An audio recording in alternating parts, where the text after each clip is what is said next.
Oh my God. A lot of fun together.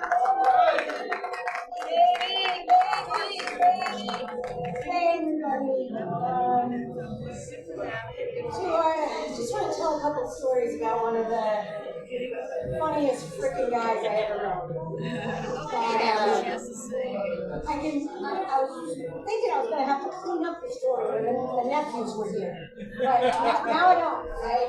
So it involves like a state trooper and a keg and a whole bunch of stuff. So anyway, Bob and I, I'm right in the hole. We were at the fore and aft. Yeah. Hey, talk into the microphone. What? Talk closer. Okay, I should know that as a voice person. That might be better. Okay, how's this sound? All right, good. All right, I'm actually going to turn it down a little bit. All right, so anyway, so me and Bob and Brian Williams, right, we're at the fore and aft, and it's late, and we're drinking, and we've been there for hours, and they were driving me back to school to Oneonta, New York, which is a couple of hours from White Plains, right? So to prepare for our 3-hour drive, right, we got a keg, or we already had a keg. I don't really remember, but we had a keg in the car. And we had some other extracurriculars with us at the time, right? So we're driving, and we're drunk, and we're singing, and the next thing you know, we missed the turn Oneonta, and we're on our way to fucking Albany, but we don't know that, right?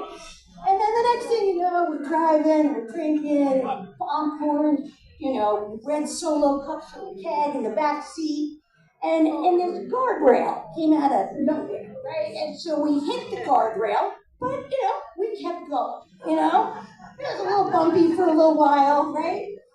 Then, not to get too personal, but I spilled some beer on my pants. At which point, Bob and Ryan told me to take off my pants.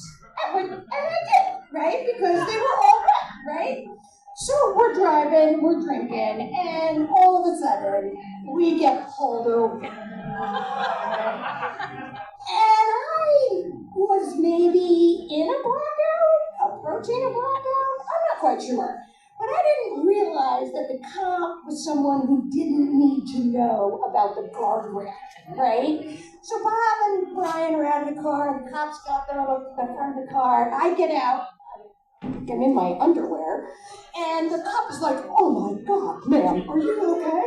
And I'm like, yeah, I'm totally fine, like, we got a keg, we're doing great.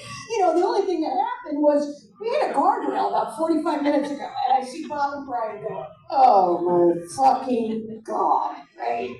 So the next thing you know, Brian's arrested. We are in this small fucking police station in, I don't know where, some small town. And so back then, you got arrested. They let you out like 10 minutes later. I don't even think they did a breathalyzer on Brian. But the point of the story was, Bob and I were outside, we were tired.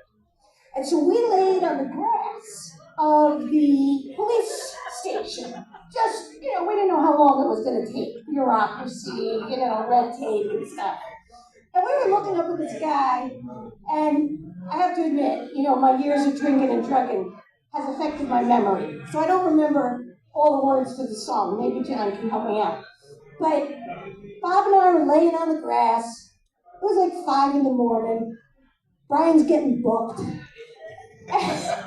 And Bob just starts going, driving in my car, I turn on the radio, I can't remember that line, but we can pull you a little closer, and let you know you're mine.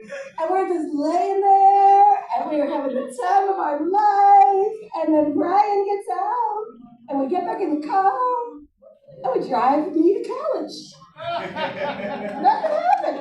I mean, Brian got a DUI, but, nothing happened. And Ryan's car. No, it was just a car. It was just like a little thing on the side. It was not a big deal, right?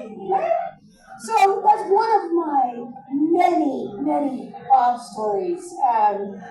And over the years, I hadn't seen him in a while, but we would stay friends, text each other, message each other on Facebook. And whenever I posted something about the New York Rangers, which I'm fanatical about, he'd always freaking be right there with the first one, like, let's go Rangers. And one of the last things he texted me, I was missing Jerry Garcia one day. I don't know what day it was or when it was. And I just posted, like, I was missing Jerry. And Bob, again, right? It's as if he had Facebook open all the time, which is so not Bob. But he just, his last kind of, I don't know, words to me, but they were, he said, just listen to Jerry. Just listen to a song. And he's right there with you.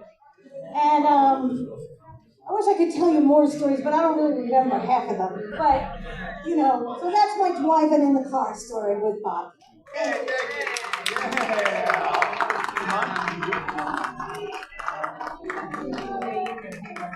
Okay, then hit the record right there.